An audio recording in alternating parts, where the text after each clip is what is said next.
Hi, my name is Ryan Lynch and I'm here to talk about our study on gelatin scaffolds with beta TCP seeded osteoblast cells.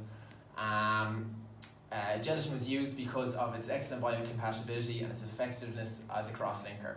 So our hypothesis for this study was that TCP-infused scaffolds create a more viable environment than gelatin for their osteoblasts in mechanical properties. So our objectives was to prepare the gelatin and TCP scaffolds through freeze drying and compare their mechanical properties and cell viability against each other. So our method to start the study was to prepare the gelatin solution with 100 milliliters as a control, then 10% TCP and the 5% gelatin to create TCP gel solution. Then we freeze dried both scaffolds for 26 hours and the scaffolds rehydrated using PBS. We then mechanically tested both scaffolds using a Zwick biaxial tester and dimensions were taken. Uniaxial compression tests for 11 samples of each scaffold were then taken. The swelling ratio was taken then using the dry weight, hydrated, and then the wet weight of the samples were then taken.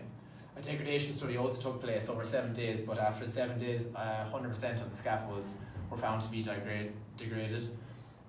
Cell viability then took place for the pre-osteoblast cells seeded at density of 10 to the power 6 cells per scaffold. 8 solution of DNAs were prepared.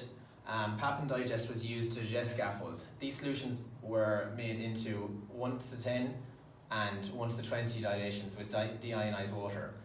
So 20 micrograms of hoist was added to each solution. Fluorescent was recorded and at 458 nanometers, excitation at 365 nanometers. This recording showed the DNA present in each solution.